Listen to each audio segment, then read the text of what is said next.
In this story, our main character is Rain Shroud, a young man who was expelled from the hero's party because his only ability is animal control. Beast tamers form contracts through the different hearts of various animal species in order to command their powers. However, beast tamers generally don't have much combat aptitude. Even so, as a member of the hero's party, he always worked hard in a support role, hoping to earn the trust of his companions, but unexpectedly, he was kicked out because they believed he was useless. At first, he thought it was just a joke, but the scornful looks on his party members' faces proved it was true. Their cruel words, calling him dead weight, left him shaken. Just because Rain couldn't directly damage enemies and sometimes got in the way during battles, no one expected the entire group to consider him nothing but a burden. His hands trembled, his face darkened, and he took off his cloak before leaving. Amidst the laughter and mockery of his former comrades, he walked away. After that, Rain sat alone, discouraged, reflecting on everything he had been through. During their missions, he was judged solely for being a beast tamer, someone who could do nothing but control animals. While wondering what to do with his life, a group of children approached, surrounding him and asking about his work as a hero. Flustered, he stuttered, unsure how to respond. But since they were excited to see a demonstration, he stood up and formed a temporary contract with an eagle to show his abilities. Later, he overheard people talking about the hero party's bad reputation among common folk. But contrary to that, the children liked Rain much more, since he always played with them. They all dreamed of becoming adventurers one day and earning lots of money. And upon hearing that, a brilliant idea popped into our hero's mind. Adventurers were people who accepted missions in exchange for payment. And without thinking twice, he ran to the Adventurers Guild. There, he met the receptionist, Natalie. She was about to explain the adventurer test when he asked her to tell him in detail how the job worked, since Ariel's party always looked down on adventurers and rarely interacted with them. Seeing Rain's seriousness, Natalie was surprised but explained that many candidates were taking that basic test. She went on to explain everything in detail, and when she noticed Rain was ready, she began telling him about the exam. However, upon discovering he was a beast tamer, she showed concern. She feared he wouldn't be able to handle it alone, and her words deeply hurt Rain's heart. Remembering the insults from his former companions, he still pulled himself together and tried his luck on the first test, which was to defeat 10 goblins and collect 20 bundles of herbs. Thanks to his beast tamer skills, he quickly located the goblins and completed the rank F mission. Suddenly, he heard a distant scream. He ran toward it and saw a girl cornered by a killer tiger. While the tiger was focused on him, he told the girl to run. At that moment, there were no animals for him to tame and no useful weapons nearby. While he was wondering what to do, a young woman appeared behind the tiger. She leapt several meters into the air and struck the beast's back with tremendous force, severely wounding it. After defeating the enemy in a single blow, she shyly sat down on the tiger's body. That pink-haired girl with a noble aura was named Canade, and upon observing her, Rain realized she belonged to the Spirit Cat clan, one of the strongest and rarest in the world. But suddenly, Canade showed signs of weakness and collapsed. Worried, Rain rushed to catch her, fearing she was injured. However, upon getting closer, he discovered she was just hungry. So Rain shared his food with Canade, who ate with satisfaction. He watched in awe, unable to believe he was in front of someone real, as it was said that the Spirit Cat clan was on the verge of extinction despite being one of the strongest in the world. While eating, Canade said she hadn't eaten in several days. After filling her stomach, she introduced herself in a simple manner. When Rain tried to call her Miss, she immediately corrected him, asking him to just call her by her name. Curious, he asked why she was alone in the forest, and Canade replied that she had left the mountains because she was bored of the peaceful and quiet life there. She decided to go on an adventure, which led her to meet Rain, something she believed was fate. Before anything else, she asked Rain to talk about his life, although it was uncomfortable for him to open up. Speaking about himself in front of Canade somehow made it easier to talk about such personal matters. He ended up telling her how he was expelled from the hero's party, and upon hearing that, she became furious on his behalf. Rain felt grateful because Canade truly understood him, and even though she was angry at those who had mistreated him, since he didn't hold any resentment, she decided to let it go as well. In an unexpected gesture, Rain patted her head in gratitude, and to his surprise, she really liked it, which left him flustered and shy. Right after, Canade stated something very important. Rain wasn't useless, he was actually very strong.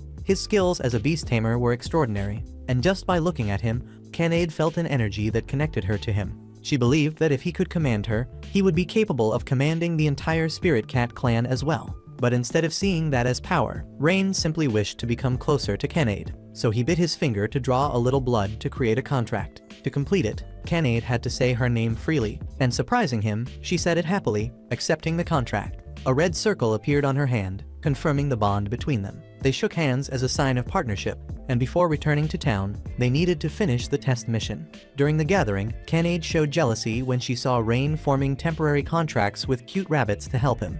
Even though she was sulking, she ended up having a lot of fun with the animals.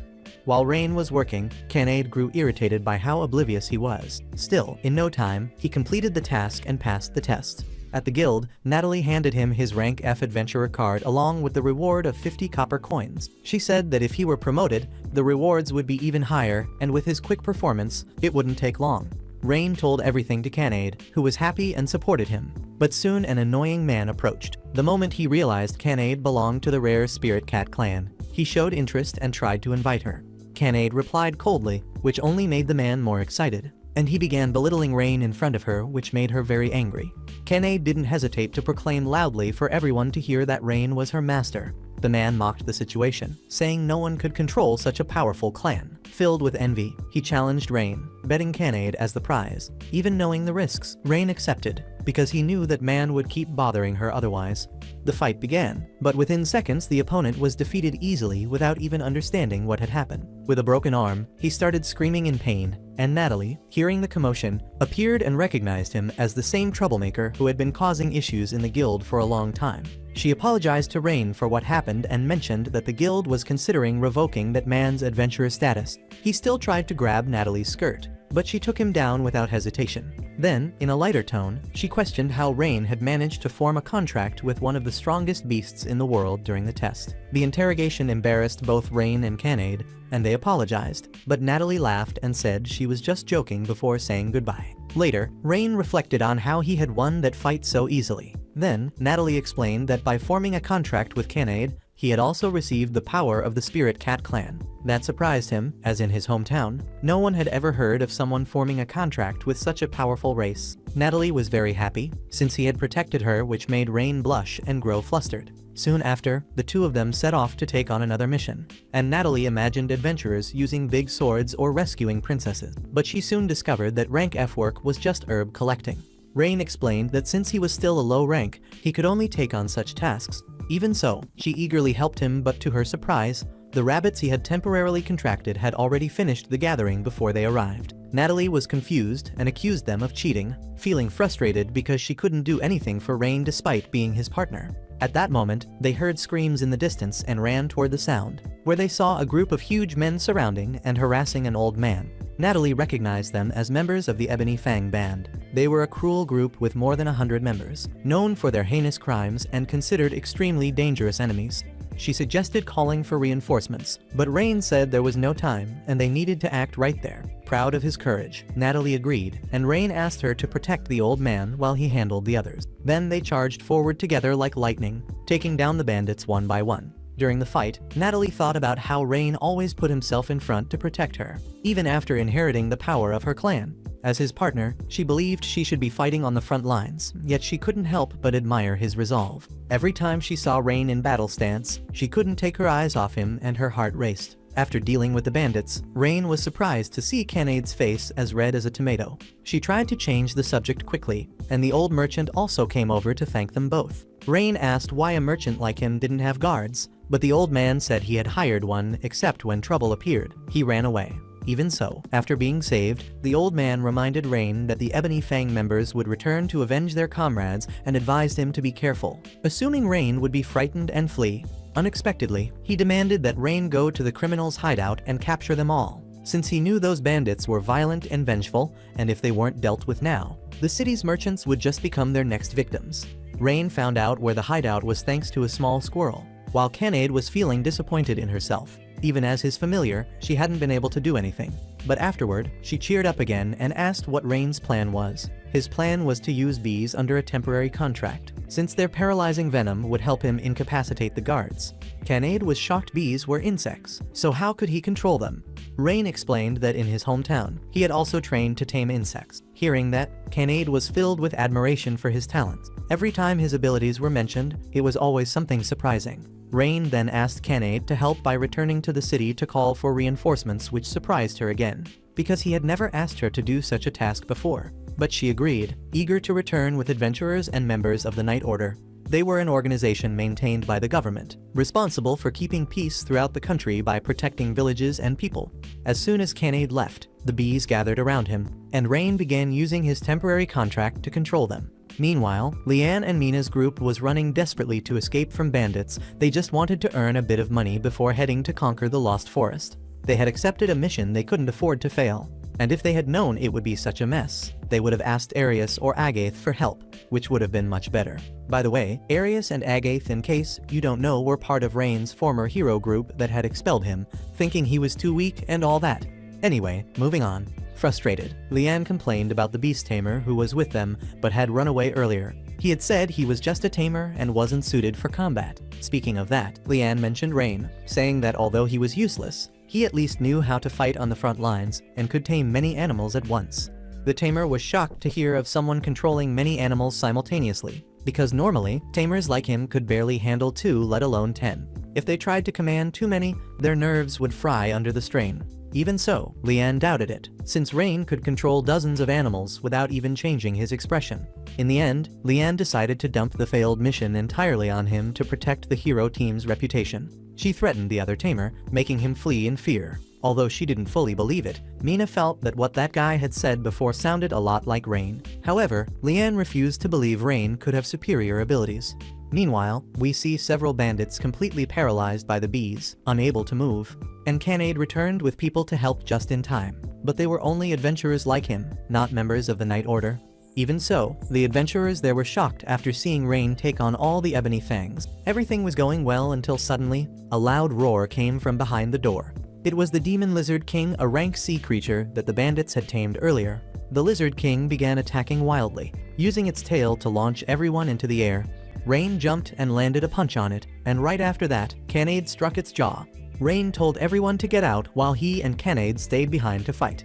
In that moment, he remembered when he was still part of Warius's group, they must have thought he was useless. But now it was different, because Canade was by his side, and people outside were worried and praying for the two of them to be safe. Fortunately, they were safe, and after this incident, it seemed like Rain finally earned recognition from everyone, even after being expelled from the hero party for supposedly being useless. Above all else, just being with Canade made him feel like he could do anything, and truly, things change a lot when there's a girl in a man's life. Anyway, after many days sleeping outdoors, they finally rented a room, and Canade seemed very satisfied with the comfortable bed. Rain, however, was in shock they had been forced by the staff to share a single room. From the start, he had wanted separate rooms, no sharing with that cat girl. So he volunteered to give up everything and sleep outside, which surprised Canade. She dragged him back into the room, reminding him they had already paid for an entire week. Rain had to explain that a man and a woman couldn't sleep in the same room just like that.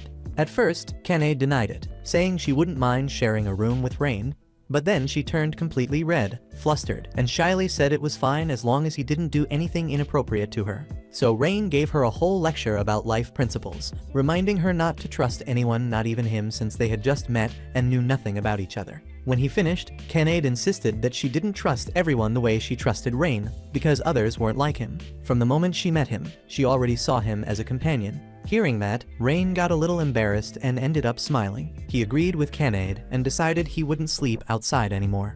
That night, as he slept soundly, there was a cat girl near him watching quietly. In her heart, she thought that Rain truly seemed like a good person, unlike the people she usually met, who approached her with ulterior motives, wanting to exploit her for money or fame. Since Canade was a rare and special spirit cat, people often tried to capture her. But Rain was different. He was simply amazed by her, with no hidden intentions. He saved her out of pure kindness and treated her normally, like just a girl, which made her very happy. She also knew about his pain from being expelled from the hero group, and she genuinely wanted to heal him. Even though, outwardly, Rain seemed to have overcome that trauma, she was sure it still lingered quietly in his heart. A week passed since they met, and they had successfully completed several commissions. Rain was promoted to rank E as an adventurer. After that, Natalie told them about a dangerous watchdog on the Stride Bridge. He was a troublemaker who attacked anyone crossing the bridge. Fortunately, there had been no deaths, But the number of people using the bridge had dropped drastically, so Natalie persuaded Rain to take the mission. Since the mission had no rank restriction, she allowed him to accept it, and the reward was 5 gold coins. Hearing that, Rain was stunned and accepted without hesitation. They headed to Stride Bridge, the only road from Horizon City in the center of the continent leading to the southern continent. Natalie was fascinated by the scenery and became curious about what kind of person this watchdog was. Even Rain was curious. He assumed that since there were no deaths, there should be testimonies from victims, but everyone who had been beaten stayed silent, so they had no information about the watchdog. Because the enemy's true identity was unclear, Rain kept reminding himself not to let his guard down. At that moment, Natalie spotted something flying in the sky, and upon closer look, it was a rare member of the dragon clan. Moreover, she saw an adorable dragon girl named Tania. When she heard that people were calling her the watchdog, she didn't like it one bit. Tania was confident, having been trained from a young age. In the Dragon Clan, at 15, they leave to go on adventures and become truly strong. Tania wanted to challenge them after all. In front of her was a top adventurer and a member of the Spirit Cat clan. She was very interested. Canade realized there was no other way it seemed they would have to fight, and she assured Rain that she could go all out since she also came from one of the strongest clans. So they agreed to face Tania. Right at the start, Tania made the first move, sending Rain flying away. Then she breathed fire at Canade. Unexpectedly, Canade couldn't dodge in time, and her tail, a symbol of her pride, was burned. Now angry, Canade grew eager to teach Tania a lesson. The two of them rushed forward and fought in front of Rain, who was stunned by how evenly matched they were. Rain jumped in to support Canade, but Tania blocked him and grabbed the both of them, spinning them around. She launched her final move, unleashing maximum fire on them, but fortunately, at the last moment, they coordinated their landing and dodged the flames together. After fighting Tania, Rain understood that she truly was one of the strongest of her clan, so now he began fighting in the style of a beast tamer. He let Canade restrain her to give him room for his tactics. Canade understood and started relentlessly striking Tania like a tiger. Meanwhile, Rain focused his mind. Recalling the presence of an animal from the previous battle, he forced a temporary contract with an eagle to call others of the same species. He returned to Canade with a flock of eagles he had just contracted to fly above and peck at Tania. Although their pecking didn't deal much damage, Tania suddenly became unable to move because this was a species with a shiny appearance, indicating it was poisonous. Receiving such a large amount of venom, even a Dragon Clan member would be paralyzed for at least some time. Unexpectedly, Tania surrendered so easily, surprising both of them. Canade was so happy that she hugged Rain tightly, and Rain approached Tania to invite her to join them. Tania smirked, assuming they wanted to sell her to someone else. But for Rain, it was simply because he wanted to have a proper conversation with her. Tania stubbornly replied that she didn't like any of that. Not only did Rain not get angry, he gave her a gentle smile, which suddenly made Tania feel fondness and blush. As she got emotional, Canade glared at her like a madwoman, making Tania shiver in fear. Canade warned her not to bother Rain, or she would be punished. After returning to the guild, Natalie was surprised to see he had already taken care of the supposed watchdog. She thanked him and was quite shocked by the red guest present. Upon seeing her horns and tail, Natalie assumed she must be from the Dragon Clan, but Rain quickly cut her off, lying that she was just a friend he had met during the mission. Tania tossed her hair back, ready to introduce herself nobly, but she was quickly muffled and dragged away by the two. On the way, Rain was talking about something when suddenly Tania disappeared. She would always rush into battle whenever she saw someone strong, demanding a duel. Many times, she tried to reveal her identity, forcing the two to watch her constantly until they were nearly collapsing from exhaustion. When they finally scolded her, Tania became embarrassed, and Rain told her to leave the city first. Her watchdog identity shouldn't be spread. As long as she promised not to repeat that, he would let her stay. Suddenly, Canade remembered why no one had revealed Tania's identity before. The answer was simple. They were too ashamed to admit they had been defeated by a girl like her. According to Dragon Clan rules, Tania would have to return for more training. But instead, she decided to follow the two of them to train together, which would be easier.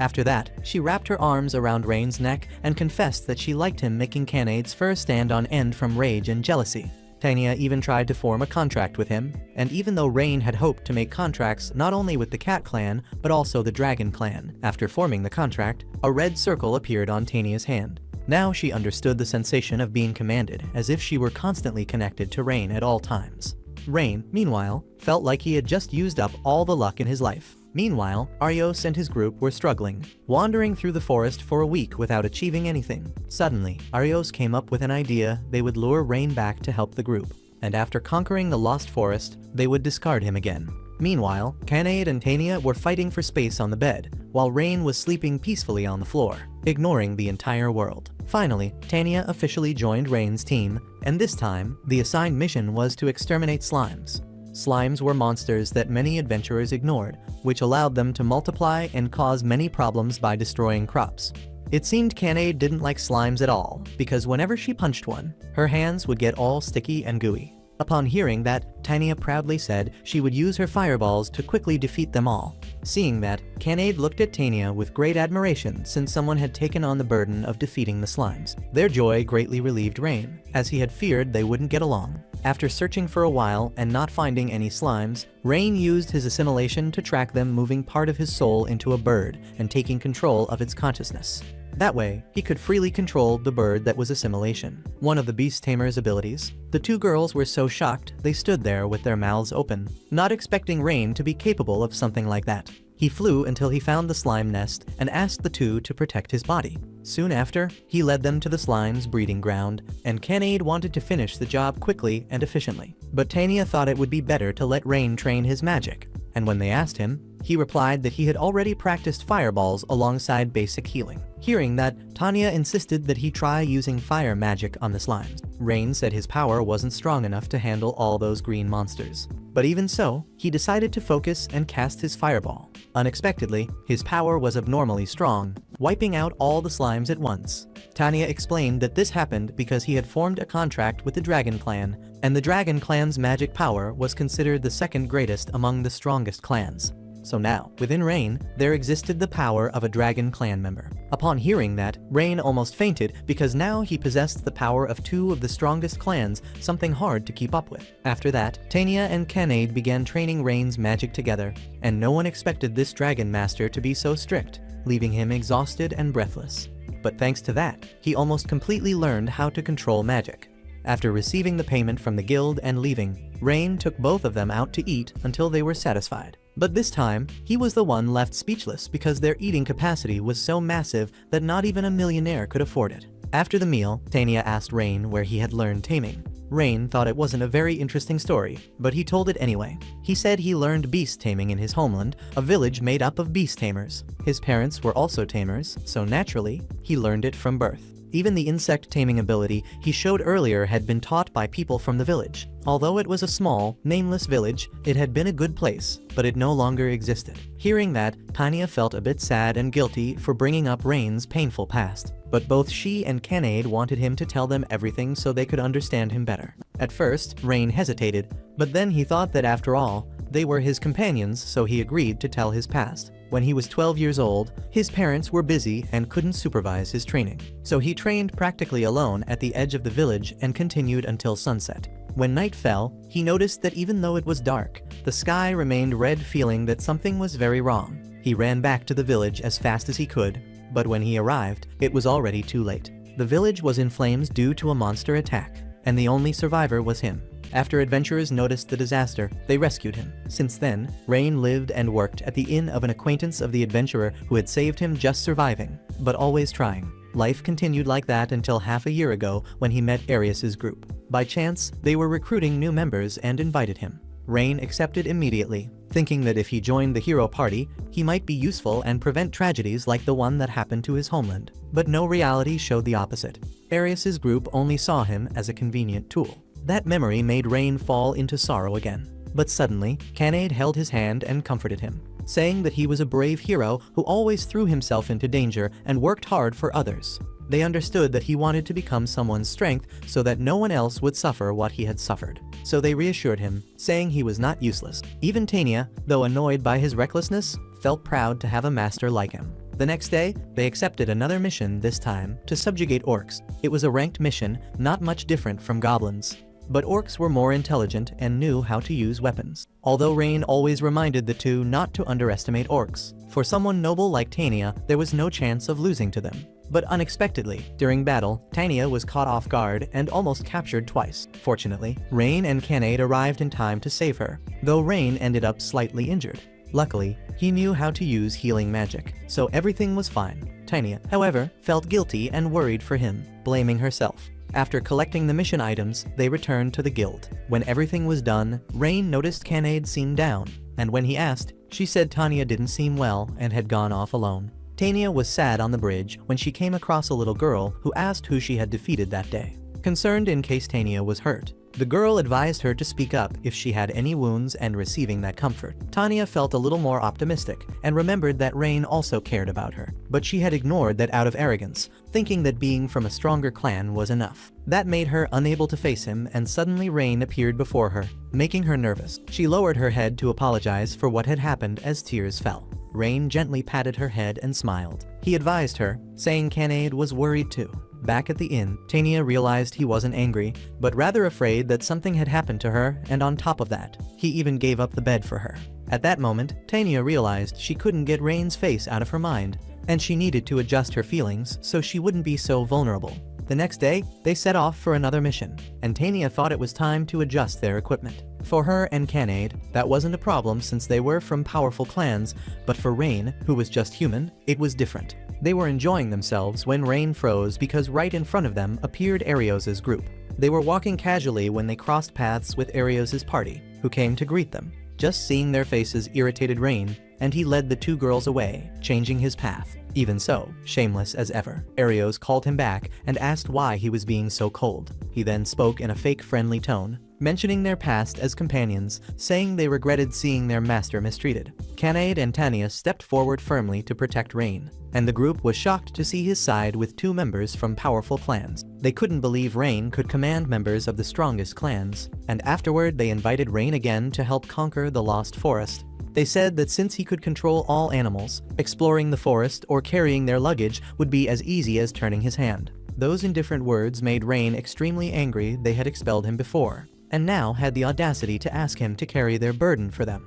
On top of that, their change in attitude made him want to punch everyone, so he didn't hesitate to refuse immediately. He then took the two girls away, but suddenly Nenah called him back. She made up a nice story about saving the world, trying to soften Rain's heart, saying that deep within the forest was a shield necessary to defeat the Demon Lord, and if they couldn't get the shield, they wouldn't be able to win, and monsters would spread across the world, and that story made Rain remember his tragic memory. The image of his village being consumed by flames, it made Rain struggle internally, and his kindness ended up defeating him in the end. He agreed to accompany Arios's group. Even so, they didn't welcome him warmly. On the contrary, they showed contempt, as if they could easily charm the two beautiful girls. Though unwilling, because their master had decided, Canade and Tania had no choice, but in return, they threatened that the group must apologize properly to Rain, even making them kneel and bow before Rain would be acceptable. Forced to kneel and bow, Arios was extremely resentful and shouted loudly. His entire group felt proud, convinced they were not in the wrong. Arios stepped forward, grabbed Rain by the collar, and scolded him, saying he didn't even know how to train his own legs.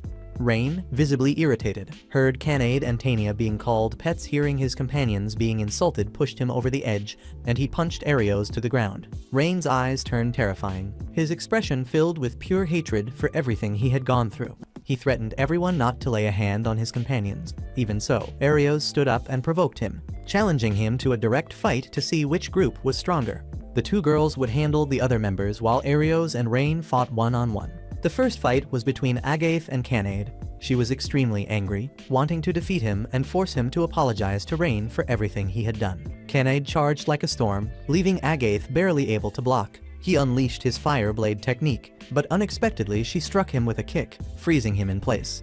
Realizing he had already used all his strength, Canade decided to use only half of hers to continue. Agath was stunned by her simultaneously adorable and terrifying presence.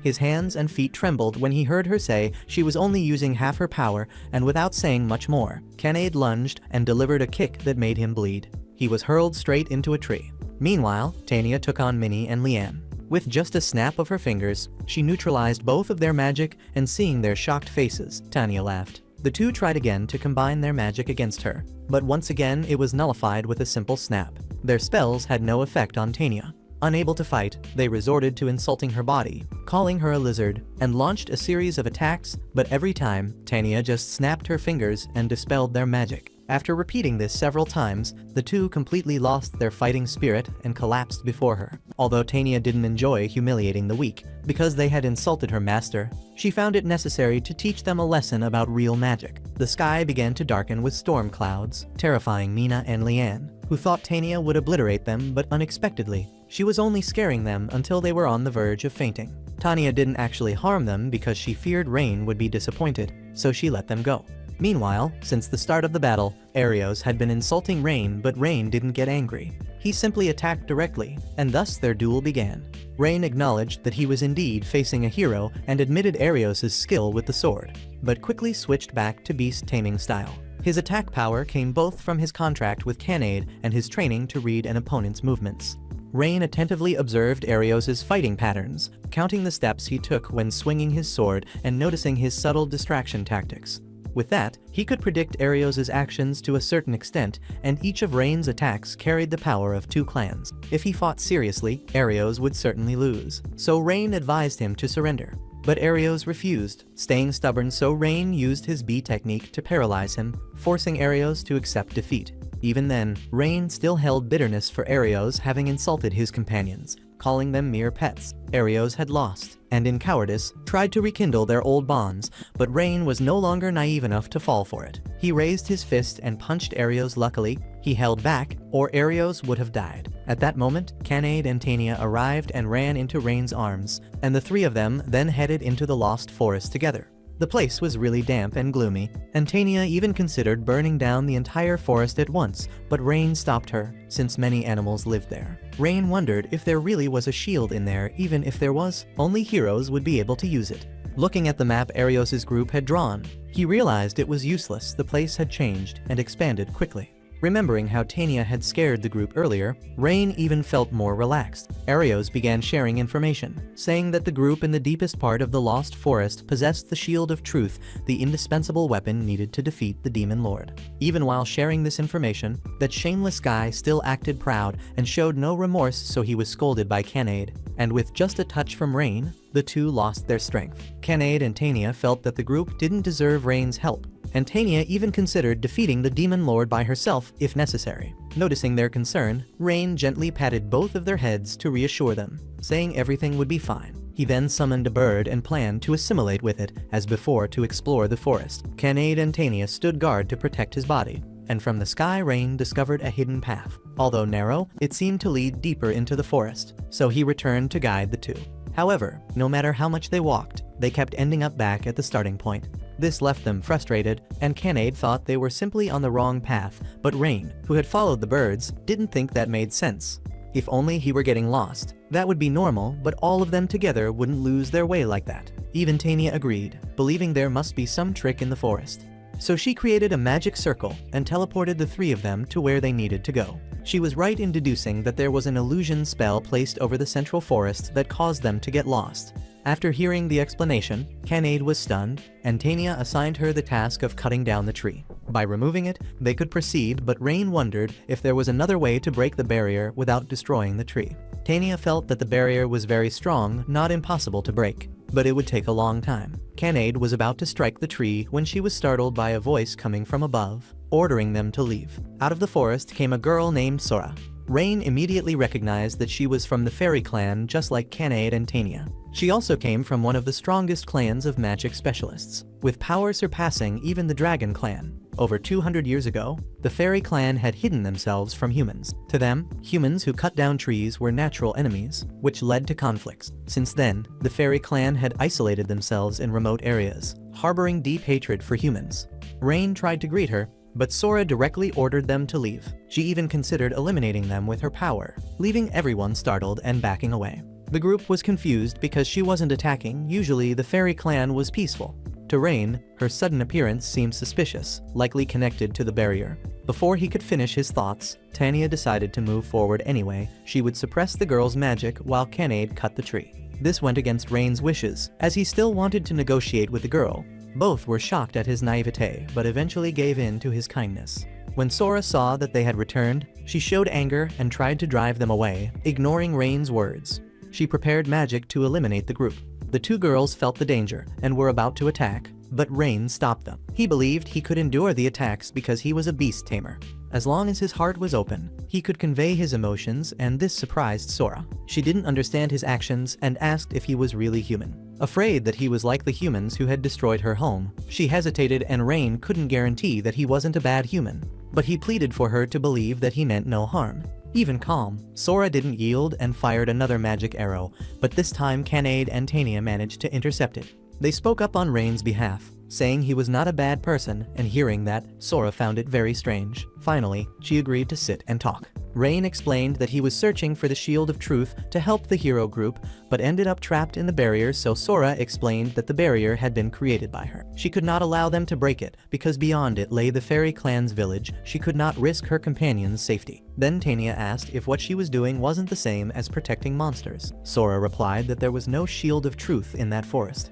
What existed at the end of the path was the entrance to the fairy clan's village. The actual shield was kept by the clan itself. Thus, it became clear that Arios's group had deceived everyone. Sora also stated that if it was truly necessary to defeat the Demon Lord, she would lend them the shield. She disappeared for a moment and returned holding the great shield with a serious expression, greatly surprising Rain. Despite hating humans, Sora hated monsters even more, and so the three of them easily received the Shield of Truth. They wanted to offer something in return, but Sora refused, saying that the shield had been promised long ago by the fairy clan to previous heroes. She was simply fulfilling that promise. After receiving the shield, the three thanked her and returned to the city, watching their own silhouettes as they departed. It seemed like Sora wanted to say something. Noticing this, Rain went back to ask, and Sora hesitated, struggling to speak. If she told them more, she would involve the group in her problems, so she refused but was interrupted by Rain's words. He said that even if there was danger, they wouldn't mind helping. The two girls also spoke up, assuring that they would help the girl with all their hearts, and after realizing she could trust them, Sora decided to speak. The little girl said she had a twin sister named Nenah, and although her sister had a very different personality, the two understood each other very well. They were both guardians of the barrier that led to the fairy clan's hideout. Even though the job was a bit boring, as long as they were together, Sora was always very happy. But on a certain day, because Sora's group had urgent business outside the barrier, they went out for a while. There, Sora ended up encountering a monster who called himself the Demon Lord. Even though they tried to flee, he caught up with them, forcing them to fight. They couldn't defeat him, and on top of that, Nenah ended up being captured. Nenah was her sister. The monster's name was Black Knight, a rank C monster. Normally, he wouldn't be an opponent capable of defeating a strong clan, but his characteristics were extremely troublesome. He could nullify magical attacks, so only physical blows worked, but the fairy clan specialized in magic, creating a terrible disadvantage. According to Sora, the Black Knight's goal was to eliminate his enemies, the strongest clans. He ordered Sora to remove the barrier if she wanted to save Nenah, but she couldn't agree to that, as it would endanger the entire clan. Alone, she didn't know what to do, so she sought help from the village chief, but he told her to give up on Nenah, saying it was their own fault for leaving the safe area. Even Tania thought the chief had gone too far acting that way. Not knowing whether to choose her sister's life or the village safety, Sora was frustrated and heartbroken, and seeing her so sad, Rain offered to help. Sora thanked him deeply, pressed herself against his chest, and cried loudly. The Black Knight had given a time limit. Sora had to remove the barrier before sunset today, or her sister wouldn't be safe, so Rain's group rushed to find him. Sora said she really wanted to go with them, but Rain calmed her down and asked her to stay. If she showed up, he might think Sora had betrayed him and harm Nenah. At night, they saw the Black Knight with their own eyes, and right above him, Nenah was tied up. The three took advantage of his confidence and moved in to surround him, using magic to draw his attention. Then Canade rushed in and landed a physical blow on his head, followed by Rain punching him straight in the stomach. Even so, the brute didn't fall. The Black Knight mistook Rain for the hero and realized that Sora had asked them for help, which made him furious. He tried to kill Nenah immediately, but fortunately Tania's dragon wings blocked the attack. Tania untied and rescued the girl, leaving the rest to the two.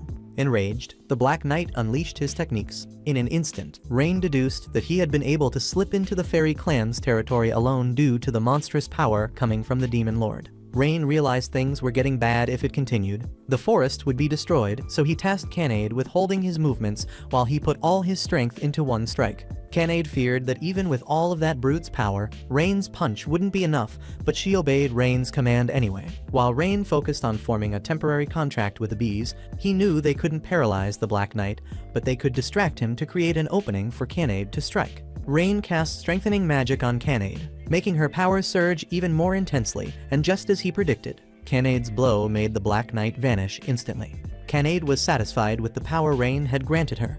He explained that it was a unique beast tamer technique, a spell that temporarily amplifies the natural strength of one's partner. He said that before, he didn't have enough magical power to use it. But now, with Tania's additional power, it worked. At that moment, Tania appeared holding Renah in her arms.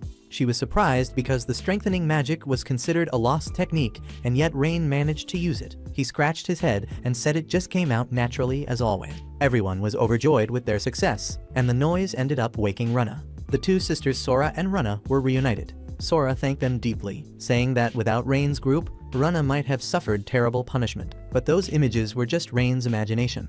And soon the gems returned to normal, like any pair arguing and disagreeing. Rain thought that although their personalities were identical, they were as different as heaven and earth, and it seemed that neither wanted to remain on guard there any longer.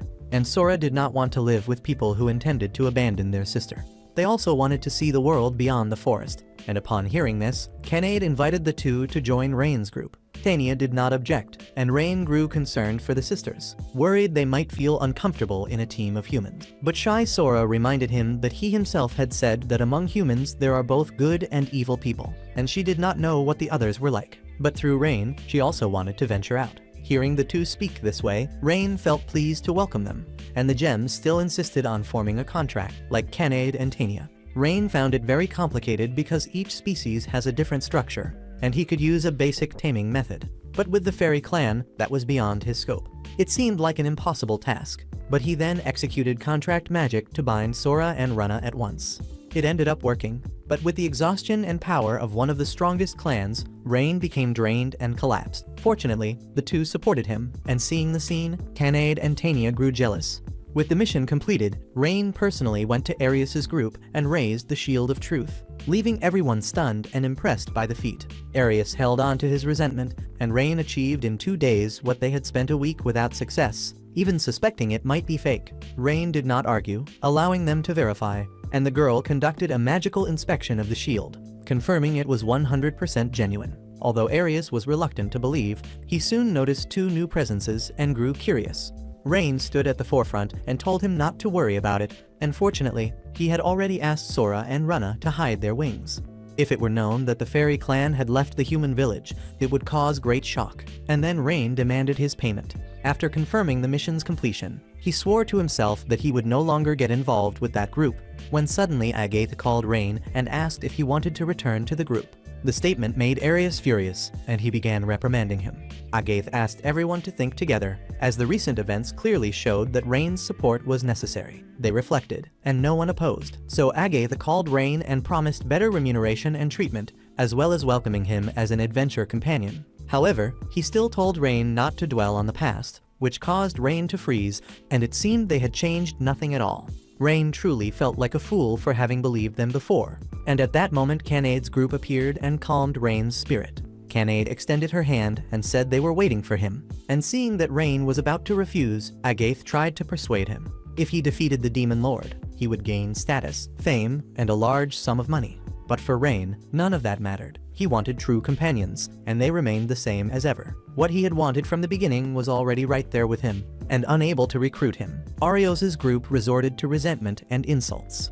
Only Arios remained seated, reflecting on when he had fought Rain. That pain was not only physical, but also a humiliation that would not disappear. He could not believe that a hero like him had been defeated by that young man, and Arios held a deep grudge, determined to eliminate Rain with his own hands. Meanwhile, the group was curious about why only heroes could defeat the Demon Lord. Rain explained that according to legend, the Demon Lord dominated humans with such power that they could not resist. The first hero in history had formed a contract with the gods to destroy him and receive their blood within his body. Thus, he defeated the Demon Lord, freed humanity, and brought peace to the world. They felt that this first hero was incredible and incomparable to current heroes, and that was why only heroes, those who carried the blood of the gods, could develop without limits, accumulate power, and use it to defeat the Demon Lord. But Canade thought that a weakling like Arios did not resemble that at all. Sora, on the other hand, thought that by this logic, Rain was also like a hero, as he could form contracts with 3 of the strongest clans and absorb their abilities.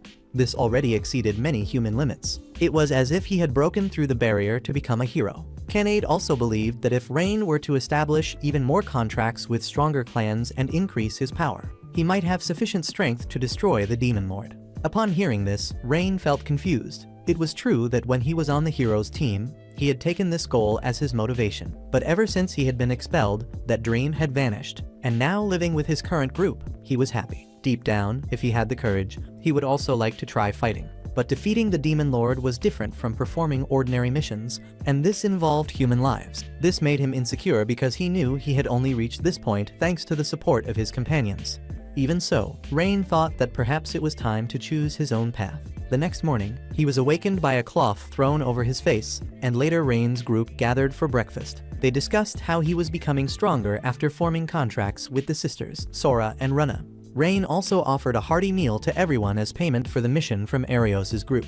Afterward, he decided to buy new equipment in the city. On the way, the two sisters held firmly onto his arm, afraid that their identity as members of the fairy clan would be discovered. While remaining alert, they were startled by Tania's henchmen, who had come after her. They were the two men she had defeated on the Sten Bridge, breaking their noses. Hearing the forced compliments, Tania became very proud. Meanwhile, Canade conversed with a fruit vendor and received an apple for helping her earlier. Seeing Canade and Tania interact with humans surprised the sisters, Sora and Nenah. Suddenly, a group of human children appeared at the forefront, frightening them. One of the boys teased Rain, saying he had brought home some wives. This made the sisters blush, and being called cute by the children made Sora even more embarrassed. But on the contrary, Rain laughed heartily and even thought about frightening the boys a little, almost revealing the twins' identity. Fortunately, Sora stopped him in time, reminding him that using magic would make their fairy wings appear. And if the humans discovered it, it would be a major problem. Finally, they arrived at the largest weapon shop in the city. The owner was a dark-skinned dwarf, and Canade was startled by his stern demeanor. But Tania merely thought dwarves were odd, and upon hearing this, the owner gave a piercing glare that made Canade even more nervous. Meanwhile, Rain found a whip and grew curious, thinking that as a tamer on vacation, he should use it to control the rebellious vacationers. This dark thought made Sora freeze in fear, but in the end, Rain chose a sharp knife that fit well in his hand. Holding it, he felt a strange sensation, although the weapon was not bad. At that moment, a tall, muscular man entered, threw a pile of money on the counter, and requested the most luxurious sword. The owner brought one of the best long swords for sale, and seeing this, Rain grew suspicious and questioned him, because looking from the outside, it did not seem to be a special weapon. Everyone fell silent until the owner smiled, praising Rain's good eye. Like the knife from before, all of those weapons were his creations in his spare time. And in other words, he was charging the customer extra. This made the sisters, Sora and Nenah, reevaluate the dwarf, and the irritated blacksmith revealed his true collection. Rain was impressed, thinking he could forge such incredible items, yet still deceive his clients. The owner explained that he did this as a test because many people simply throw money without considering suitability. And afterward, they discarded the weapons made with such care. And for him, as a blacksmith, each weapon was like a child. Hearing this, Tania appeared out of nowhere and said she understood him perfectly, making the dwarf happy. Conversing further, the owner began to like Rain and agreed to forge high-level weapons for him. But there was one condition: since materials were missing, they would have to go fetch them. Later, the group returned to the guild, which was full of people, and Canade ran to Natalie to ask the reason. She explained that the hero Arios was recruiting allies to defeat the Demon Lord. Upon hearing this, Rain's expression grew serious, but he did not want to worry Canade and Tania, so he stroked their heads, saying he was fine. At that moment, Natalie noticed the presence of the fairy sister. Sora hid behind Rain, introducing herself timidly, while Nenah stepped forward and stated her full name confidently. But when asked about their relationship with Rain, Nenah responded darkly, making Natalie believe Rain was meddling with children. This forced him to explain himself quickly. Afterward, Rain submitted a mission request for Natalie's approval to investigate the Dimitral mine for the armorer Seo Gantz, the owner of the weapon shop. According to Tania, any weapon made from Dimitral lasted a lifetime, although rare ancestors had left the mine as inheritance. But recently, the ore seemed to have disappeared, and Rain thought it unlikely that it had suddenly been exhausted, as extraction had been gradually decreasing. Without him saying anything, Canade and Tania already knew what he intended to do. So Rain suggested to the owner that they investigate the mine. Seeing the look of confidence and passion in Rain's eyes, Gantz agreed, and regarding payment, Rain did not ask for money. He only wished to possess the weapons forged by him. Surprised, Mr. Gantz accepted, and then the group departed. The path to the mine was nearby, and everyone was in a picnic mood, but Nenah, behind Sora, grew tired and almost fainted. They rested near a lake, and the girls asked to bathe, and before Rain could speak, Canade was already undressing, but was stopped by Tania. To ensure safety, Rain temporarily hired a squirrel to alert them in case of danger, and meanwhile, he took a nap. In the water, the twins had fun and asked Canade and Tania the secret to having such large melons. The two merely twirled and said that one day they would grow too. Amid the play, something startled Canade, who screamed loudly, and Rain awoke, running toward them in fright, but it was only Nenah who had submerged her hand in a fish to scare her. Rain's arrival startled everyone, and he turned his face in embarrassment and then had to apologize to the sisters, unexpectedly. Canade and Tania were not angry. On the contrary, they were happy because he ran when he heard the scream. Later, they arrived at the mithril mine, and the group hid, observing the location cautiously. Rain noticed signs of illegal mining, with birds in the sky acting as lookouts. As expected, the illegal miners noticed their presence and came to attack. Rain ordered them to be gentle, yet all enemies fell, consciously, without the need for interrogation. Then Sora suggested using magic to view their memories, and the two sisters confirmed that Rain was correct. They were adventurers mining illegally. After helping, the gems requested as a reward to be patted on the head like Canade and Tania, and with no choice, Rain complied, leaving the two very happy. Afterward, the group prepared to enter the mine, and Rain warned that they should be ready to reveal their identities, as they were being watched from the skies. He was certain there was another tamer on the enemy side, and as soon as they entered, a magical fireball was fired at them. Sora and Nenah moved to the forefront and blocked the attack with magic, wanting to finish quickly to receive more pats from Rain, and the two sisters attacked with determination. Tania and Canade also joined the fight to assist, and Rain took on the last remaining enemy. He had committed the crime of illegal mining, but still did not surrender, and the enemy drew a knife, intending to stab Rain, yet he was still knocked down by him. The enemy refused to admit defeat and summoned a Class B monster, the Paramote. Tania's group realized that this man was a monster tamer, and logically, taming a monster requires several times more skill than normal and also enormous magical power. He explained that this monster had been found when it was still newborn and that he himself had raised it until now. Therefore, it would not be hostile toward him. The Paramote received the order and ran toward Rain to attack, and its attack power was immense. They feared the mine might collapse, and while fighting the monster, Rain signaled for the remaining people to be led out to safety first.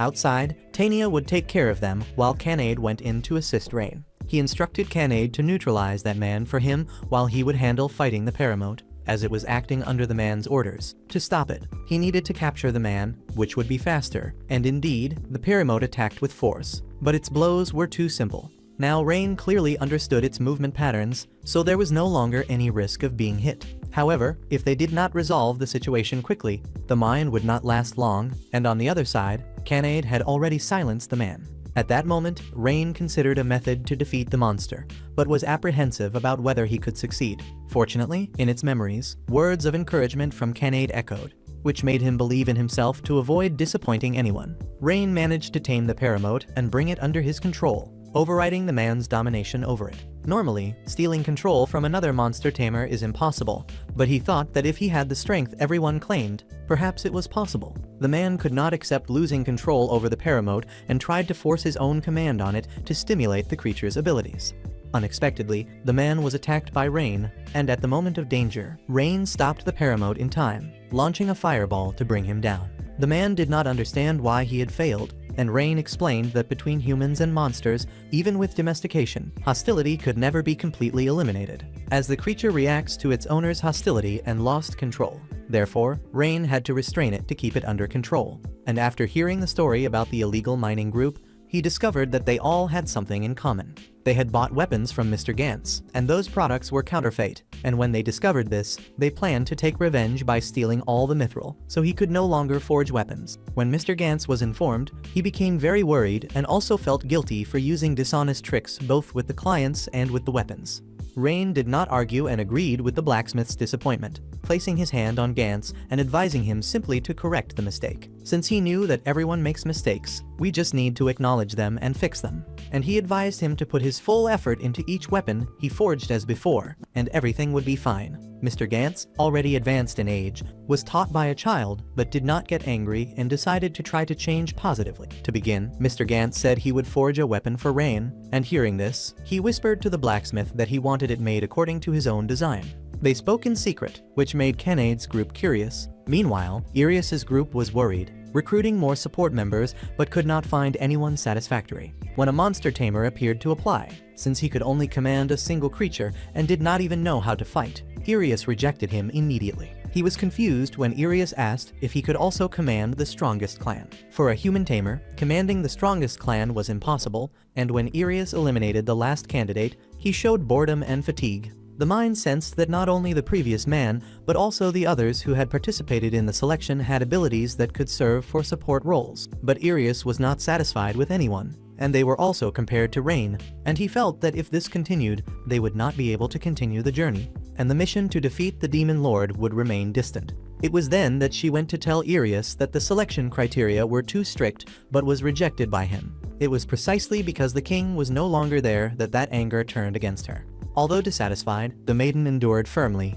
only because this was the mission of a servant of the gods. Afterward, Irius sent the maiden to rest again, and before leaving, she advised him not to worry so much, because his mission was to save the world. But for Irius, that was not how he felt. For him, before saving the world, his priority was to eliminate Rain at any cost. The next day, Rain went to the guild to ask what had happened to those illegal miners. Natalie revealed that they had lost their adventurer status after the incident and were forced to become laborers. Since illegal mining and monster breeding were very serious crimes, she believed the punishment was appropriate. Rain left with his head down, telling the two sisters what had happened. Soon after, he took the two for a walk through the food market, where he bought 2 delicious hot dogs, and as they were very tasty, they ate too quickly and soon regretted it. At that moment, Renah wanted to ask Rain about the abilities he had gained after forming contracts with the two sisters. Since he already possessed Canade's physical abilities and Tania's enhancement magic, they wanted to know what had changed after forming a contract with him. Although the girls were eager for Rain's answer, even he did not know if there was anything special. His answer left the two in panic and confused, and they were certain that he also possessed the supreme magic of their clan. Because the supreme magic was a very secret technique, and moreover, only the high-class fairies could use it. Although Sora's group had not succeeded, they hoped Rain would acquire it. But unexpectedly, the more they talked, the less he understood, leaving them disappointed because after the contract, there was nothing comparable to the two older sisters. They even called themselves failed family members, leaving Rain confused and unsure what to do.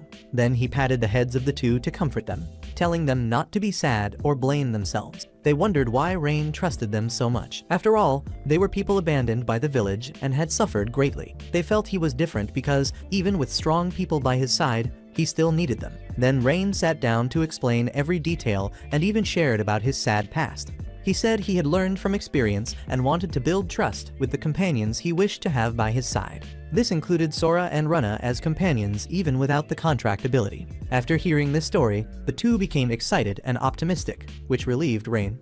They were walking when they encountered the blonde troublemaker, and his words frightened the sisters. They thought it was something serious, but it was just a playboy saying he wanted the two as his women. Upon hearing this, they looked at him with disdain. Sora's face went pale with fear when a man she didn't even know said he wanted her to be his wife. Meanwhile, Renah beside her scolded him, calling him an idiot. The more they spoke, the more he found it interesting. The man's name was Edgar Thornweir, the son of the lord who ruled this city of Horizon. He kept inviting her, but the sisters refused, so he decided to take stronger measures. He thought that with more henchmen he could succeed, but all were defeated by Rain in just a few blows. Even so, Edgar did not give up, wanting the two at any cost. For this reason, he used the citizens as punishment to force Rain to hand them over. He saw people as tools, so he didn't care, and in Rain's subconscious, the enemy's positions were scattered. If he saved someone, others would be harmed, leaving him unsure how to act. Although they wanted to help, he feared using magic, because if he did, people would discover they were from the fairy clan. If that happened, perhaps they could no longer live freely in the city. The two were happy, and Rain could not bear for them to be harmed. While seeking a method, he had a sudden idea. He needed to take a risk, so he used the continuous chant of fireball magic. This was still a special ability of the fairy clan, and as soon as Sora and Renah saw it, they recognized it instantly. That alone was enough to frighten the enemy and make them retreat. And Sora and Renah thanked Rain for protecting them. There were also citizens who began to admire him as a monster tamer. An elderly lady advised him to flee quickly from there, which surprised him. Somewhere, Rain did not notice that Irius was observing, back at home. The two sisters excitedly recounted to Canade and Tania about Rain's new ability. He also felt it, because with the continuous chant, both power and precision were improved. He mastered it better than during the special training thanks to the contract with them. Now the two sisters could also walk with their heads held high, because they were companions as excellent as Canade's group. It was fortunate that everyone was safe, which temporarily relieved Tania and Canade, Rain listened to the townspeople's stories and realized that Edgar was worse than he seemed. He kidnapped and imprisoned women he fancied in the mansion, even being accused of abusing them. The Lord covered for Edgar because he was his only son, so all his crimes were erased without leaving evidence. Tania, with her strong temperament, wanted to burn the Lord's mansion immediately. She thought that soon they would target Rain's group or even the citizens. Silently, Rain thought that after seeing the dark side of this city, he wanted even more to save everyone. But he did nothing because he was only a beast tamer, not the brave hero. At that moment, seeing his thoughtful expression, Canade and Tania already knew exactly what he was thinking. They knew that although Rain wanted to save everyone, he was very cautious regarding an enemy with so much power. They said it wasn't only Rain, but that they also greatly wanted to protect this city and acknowledge everyone's support. This made Rain feel empowered, determined to rescue this city alongside them. Meanwhile, Edgar ordered the soldiers to cover up the damage caused in the afternoon and also commanded an investigation into Rain to bring him to him. He hated Rain for defeating him so humiliatingly that he could not ignore it, and consumed by rage, he summoned a little girl with the appearance of a beast woman to torture endlessly. On the other side, Rain and Canade went together to the Knights Division to submit a damage report. When they requested an investigation into Edgar's violent behavior, the person in charge changed her expression to extreme fear. She stammered, not knowing what to answer, and then a group of soldiers stood up to speak with Rain. They said it was just a minor dispute and they would not investigate. Furthermore, they mocked Rain, warning him to be careful not to be accused of defaming Lord Edgar's reputation. Faced with their useless attitude, Rain decided to leave, knowing they were covering up the case, and even if they investigated, they would find no evidence. Suddenly, Canade noticed someone watching them, a knight named Stella, who was misunderstood as if she were following them.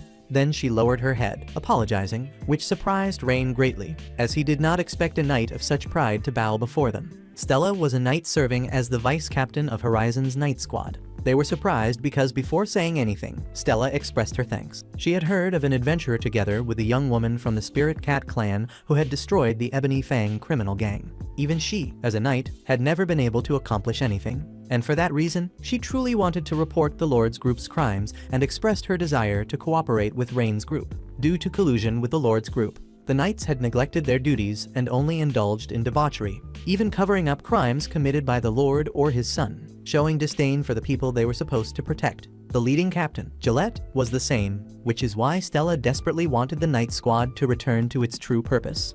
They had observed the stance of the two when reporting Edgar's crimes, which gave them a glimmer of hope or perhaps a turning point. Stella begged Rain to lend her that strength to fulfill her wish. Rain suspected it might be a trap, but Canade assured him that Stella was not a bad person, as she had not sensed any negative energy from her. Hearing Canade's judgment, Rain agreed to cooperate with Stella. She asked why he intended to report the Lord's son. When she heard Rain reply that he did it merely because he had seen it and did not need to act, Stella laughed loudly, not because the boy despised her, but because he had answered far too seriously. His personality made her like him, and after that, it seemed Stella was emotional and even cried. To comfort her, Rain squeezed her hand as a gesture of encouragement, and the first step was to help Stella cleanse the Knight Squad. The plan was to spread a rumor that there was evidence of collusion between Captain Gillette and the Lord, hidden in a warehouse outside the city. Gillette did not believe it much, because if the rumor were true, they would be finished. So he decided to act quickly and carefully to deceive the inexperienced knights who still believed in the empty ideals of knighthood.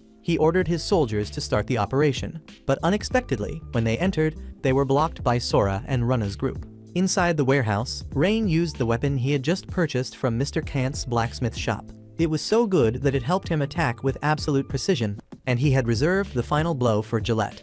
But he noticed it and managed to dodge. Knowing his colleague, Gillette was surprised, and Stella did not hide. She told him that his comrades and subordinates were all dominating the squad and already had evidence of his corruption. When Gillette heard Stella mention Rain's name, it was like a wake-up call. He drew his sword to defeat him and hand him over to Lord Edgar. Stella became furious and wanted to confront him personally, and Gillette threatened her, saying she would be executed for treason, and rushed to fight her. In reality, Stella had no real resentment toward him, but even so, she did not retreat and continued fighting, and determined, she struck with her powerful blade, knocking him down. Meanwhile, Edgar tortured the little girl because she had told him that Gillette's group had been captured and now Stella controlled the squad. Even on the verge of being cornered, he remained indifferent and optimistic, believing he still had enough troops at home. Suddenly, a low voice appeared at the window. It was Arius in disguise, proposing cooperation to confront Rain. When he heard that Rain was someone capable of disturbing the strongest clan and stealing all status, fame, money, and women, Edgar became extremely furious. At that moment, Arius threw at him a ring filled with magical power and told him to use it against Rain. Edgar's hatred and negativity manifested clearly, satisfying Arius, as this would further increase the ring's power. Stella was promoted to captain of the squad and initiated an investigation, taking soldiers to Edgar's mansion, requesting an urgent inquiry regarding the lot. She also announced that Gillette, the former captain, had been arrested for bribery, but Stella's request was denied, and soldiers were sent to block her. Faced with this, Stella's group donned armor and prepared to attack, but this time they had the support of two warriors, Canade and Tania, from inside the mansion. Edgar observed the fight from outside and mocked them. He also saw that the strongest clans Rain commanded had entered the mansion. He planned to use the ring to dissolve their contracts and become the new master. At that moment, Rain had created a distraction and slipped quietly into the mansion. The mission was to rescue the hostages, but Renah was making so much noise that Sora and Rain feared Edgar would discover them and kill them. After that, the two sisters used search magic, and when they found the people, they teleported them to a safe location. This allowed Canade's group, which was creating a distraction, to unleash their full power. Afterwards, they would capture the Demon Lord and his son, obtain evidence of corruption, and victory would be on their side. But at that moment, Renah found it strange, since the amount of magical power in the basement was far too unusual for a human. She sensed a gigantic reaction that was not human, and this magical power was comparable to that of the sisters themselves. Rain suspected it was one of the strongest clans, but he didn't understand why it would be there. He allowed Sora and Renah to continue the search while he investigated this power. Ignoring a mysterious presence in that situation would have been dangerous.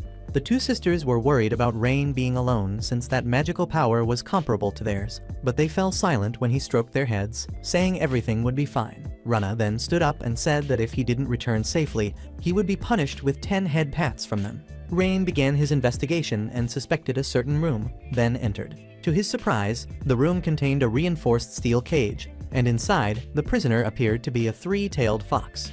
No mistake, this was one of the strongest clans, the Clan of the Gods. He immediately broke the lock and ran to help the little girl. She was startled, but the girl's name was Nenah, and upon hearing he was an ally, she became emotional and hugged Rain tightly. Nenah belonged to the Clan of the Gods, one of the most powerful on Earth. She explained that she had lived happily in a village where everyone was kind until one day Edgar arrived and changed her life. He forced her to become a prisoner, threatening to punish the villagers if she refused. Shy and frightened, she obeyed and wore a slave collar enchanted with magic. After that, she was tortured and abused solely to satisfy Edgar's desires. Alone, the little girl endured painful injuries, living in terror. Rain wanted to save her, but Nenah said the collar had very strong magic. He assured her she could trust him, so the little girl remained quiet, waiting. Rain tried to use his power to steal the domination, but the collar was too resistant. He visibly suffered a lot while attempting it, and seeing him in that state made Nenah blame herself even more. Suddenly, Rain remembered that he didn't only have his own power, but also the strength of the other girls. Gathering everything together, he cast a spell that managed to break Nenah's collar. Outside the city, the battle against the soldiers was intense, and unable to defeat Canade's group, they tried using hostages as bait. But at that moment, the sisters finished dealing with the remaining enemies and teleported all the hostages to safety. Outside, Stella led the charge to capture the Lord and his son. Inside the mansion, seeing the situation stabilize, the Lord ran to warn his son. Edgar told his father to flee first, while he stayed to destroy the evidence of corruption. When everyone entered the mansion, Rain had already rescued Nenah, and they were surprised to see other members of a stronger clan. They reprimanded him again for getting involved with yet another girl, and Rain was confused, not knowing how to respond. It seemed he attracted girls all the time, and Sora also found it very strange. Since the Gods clan was always revered by humans, they shouldn't appear frequently before them. But now she was right in front of them. Canade seemed very interested in Nenah's soft fur, and although the girl was a little shy, she obediently paid attention. Stella had just entered and was very grateful to Rain, and thanks to him, she was able to carry out her plan.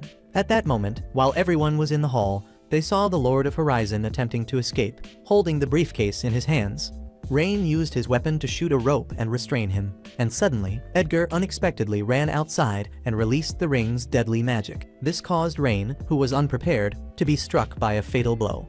Arios, on the roof, was satisfied, but what he did not expect was that Rain was not affected at all. which made them very worried. That previous magic was a super-class spell, the Power of the Reaper, causing instant death. But Rain was not harmed in the slightest, and Canade's group became even more impressed with him because he could endure all the magic. But Renah seemed to be thinking of something and called Rain to spray poisonous smoke over his body. Sora, seeing this, reprimanded her sister for acting impulsively. Then, after that, she assumed it was a status-nullifying ability thanks to the contract with her.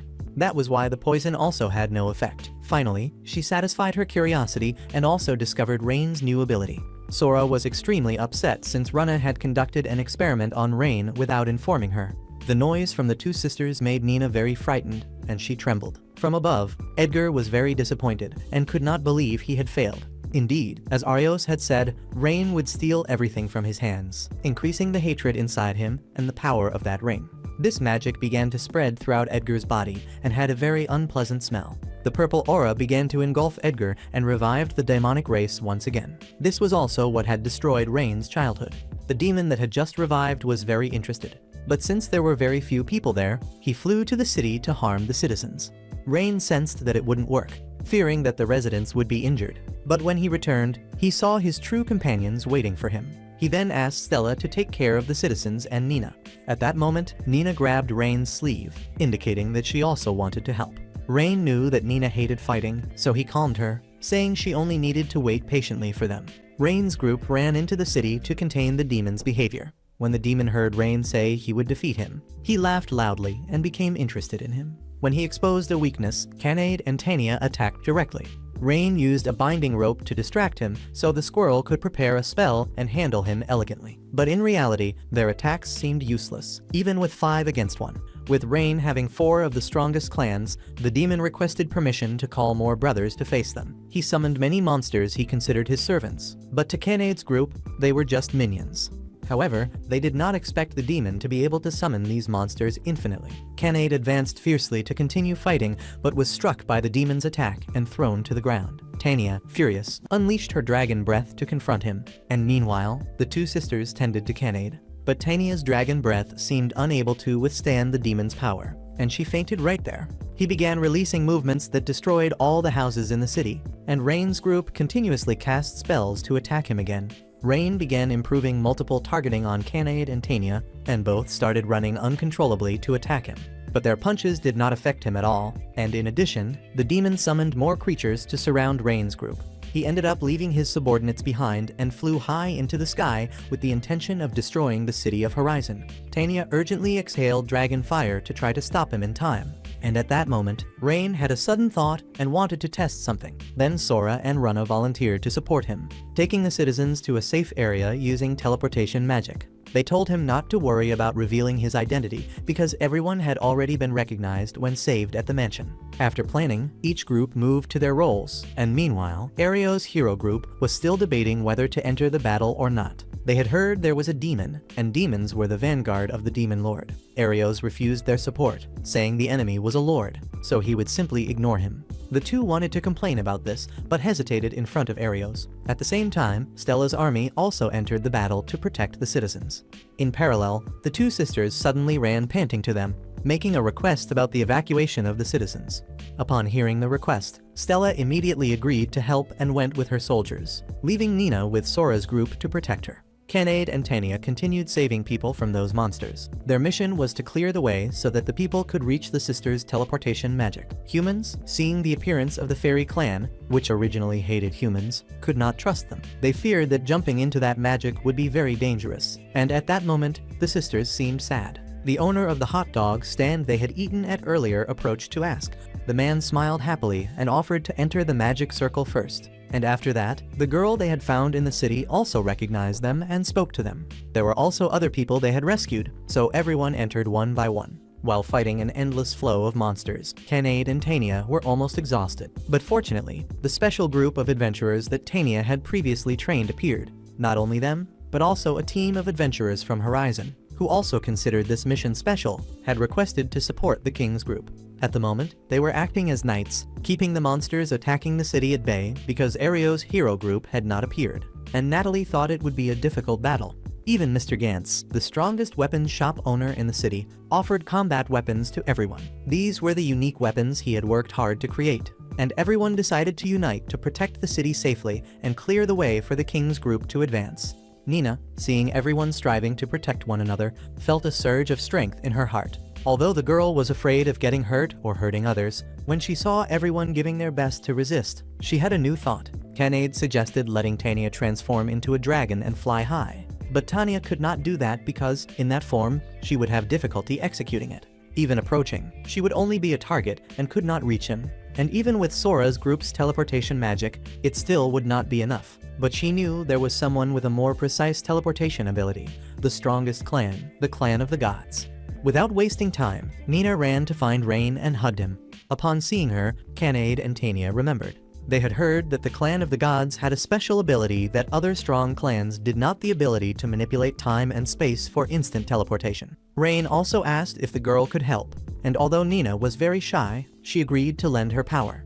Canade and Tania would be responsible for taking down the monsters below, while Rain and Nenah approached the demon together. Rain used the armor weapon that Mr. Gantz had given him to avoid attacks while moving. When the demon cast a giant fireball spell toward Rain, Nenah immediately used her instant teleportation magic to appear in front of the demon lord, leaving him confused and cautious. Rain began enhancing his strength and suddenly teleported in front of him, attempting to overwrite the control over his monsters.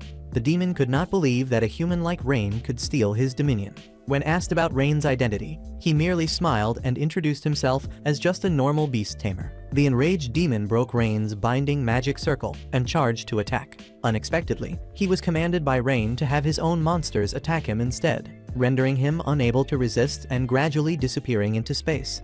Although this was outside his expectations, he seemed to find Rain very interesting and wanted to know his name before dying. Even so, he received a cold and negative response, and finally, it ended. Next to him fell completely exhausted Nenah, bringing him along, but fortunately, Train caught him safely. The sunlight in Horizon returned to shine, and after that incident, the city gradually regained its previous vitality. Stella also officially assumed the post of Captain of the Knight's Order. If it were her, Rain was sure she could wonderfully change the Knight's Order, since, according to her, those involved in the corruption case were taken to the royal capital for punishment. Stella also investigated Nenah's village and reported that the villagers had abandoned it as soon as Nenah was captured. But Rain believed that as long as they were alive, at some point, this reunion would happen. Canade was extremely active in restoring the city, and Train still hid the fact that she was from the Dragon Clan. However, it seemed that everyone already knew her identity a long time ago. The two fairy sisters were also well integrated into city life,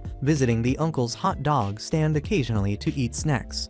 Although he had rescued everyone as a hero, Rain still did not dare call himself one, as he always felt he was just a normal beast tamer on vacation, someone who could be found anywhere. After supporting Rain's group in the battle, Nenah also wanted very much to become his servant to help whenever needed, just like the other girls. Rain understood Nenah, but was not sure if he would be able to make her his familiar, so he decided to make a pact with her, though he was not very confident. But seeing everyone's gaze, Rain decided to take the risk. A few minutes later, Rain had successfully formed a contract with Nenah. What a surprise, right? As soon as it was completed, Canade and Train rushed to hug and pamper the Beast Girl. After reuniting, Rain's group went to the guild and found Stella, wondering why the captain of the Knight's Order was at the Adventurers Guild that day. Stella said that from now on, the Adventurers and the Knight's Order had decided to cooperate with each other. Everyone was very happy because this was a good path to follow. Stella was very grateful to Rain and all the girls and promised that she would make the former head of the Knight's Order pay for all the evils he had caused the city before. Rain felt guilty for placing such a huge responsibility on Stella, but thanks to Rain's group, she was able to fulfill the wish of returning the order to the Knights. At that moment, Natalie also informed them that the guild had something for them, and taking the opportunity, she announced that the guild had decided to promote Rain to a C-rank adventurer. Rain thought Natalie was exaggerating a little since he had recently advanced to E-rank, but Natalie had a legitimate reason to raise him 2 ranks straight to C without issue. After all, he had exposed the mistakes of the Lord of the Land's son and achieved the incredible feat of defeating a demon equivalent to a rank. She considered promoting him to B rank, which would have been even more deserved for everything he had done for the city. and this wish was not only from the guild but also from Stella and the other adventurers. He replied to Natalie, saying he had not done anything special, but was immediately scolded by the girls in his group, who were happy for him and said that he was an amazing and humble man. Besides the rank increase, the boy became richer since there was a mountain of money he would receive as a reward. With the money in his pocket, Rain decided to invite everyone to enjoy a wonderful meal, telling them to choose whatever they wanted. At that moment, Natalie noticed Nenah as the new member, and Rain immediately introduced her as the group's new companion. Then Rain began discussing the team. Now that there were many members, the rented room was too small. Hearing this, Natalie suggested that Rain could buy a house and explained that the guild recommended properties and even offered subsidies. This was part of the guild's particular plan to surround the city with talented adventurers, a great strategy to keep Horizon safe. Natalie's insistent look made Tania realize her determination not to let them leave the city. Rain asked for the group's opinion, and everyone seemed to agree to stay in the city. After all, the idea of sharing a house with Rain seemed too fun for all of them. Rain had already saved quite a bit of money, and now there was guild support, so he decided to sign the contract to buy a house. After seeing several houses, the sisters did not find any they liked, and Natalie presented the last one, comfortable and airy, which they liked immediately. It also had more than 10 rooms and could fit large beds. Tania stood up and asked Natalie why she had not presented this house earlier, and Renna sensed a conspiracy. Natalie, caught off guard, was startled and took a step back. All eyes turned to her, so she had to tell the truth. The house was haunted. Canade, upon hearing this, became scared and hid behind Rain, and Tania was disappointed in her because, being one of the strongest in the clan, she should not be afraid of Casper. For Canade, ghosts were terrifying because they could not be hit by physical attacks and could possess anyone they wished. This time, she even needed to be comforted by the squirrel, and everyone gulped hard as they listened to Natalie's story. She began explaining what the ghost did, like swapping hot water for cold, salt for sugar, and other things. Hearing this, Canade was very frightened,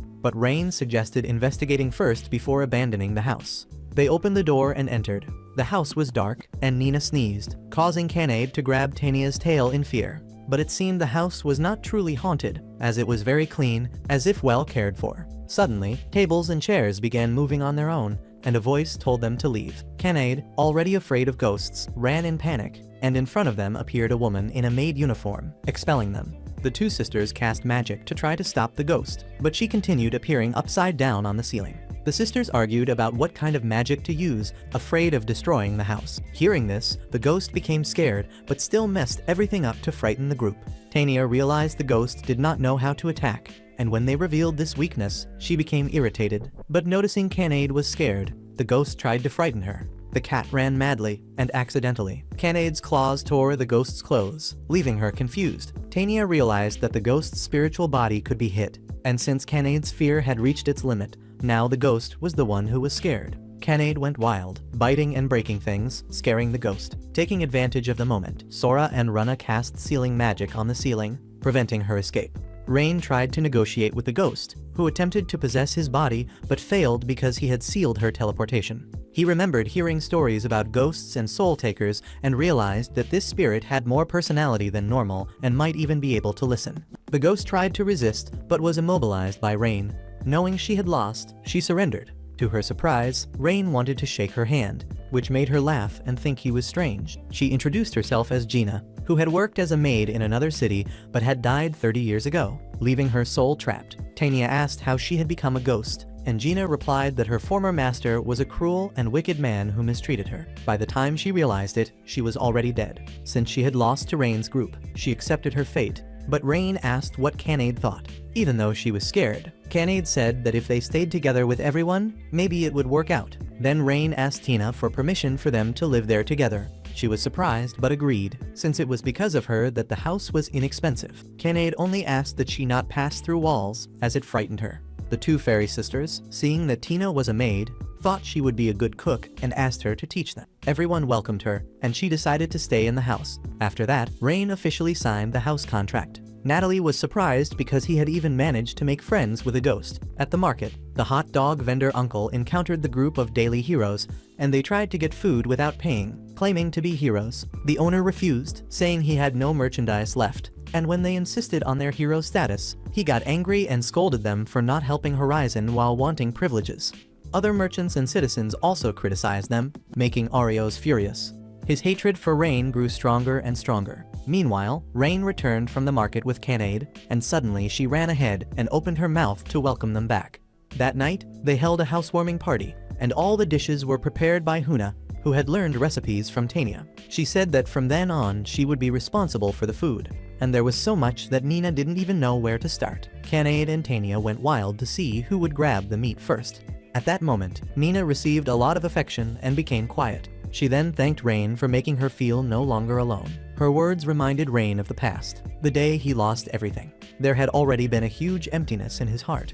But now it was no longer like that, because everyone was a companion. Seeing this, Tina began to admire them, and although the adventure with Arios's group hadn't filled the void, only when he became an adventurer and met everyone did he feel true love. In a moment of emotion, he let a tear fall but disguised it, saying it was from hunger. Soon after, everyone together began the housewarming welcome meal. And so ends the story of the completely ordinary vacation beast tamer with no powers. Trust me, I hope you enjoyed it. Leave a like and a comment below to help us with engagement. Subscribe to the channel and hype the video to make us happy. That's it. Take care. God bless. Thanks. Bye.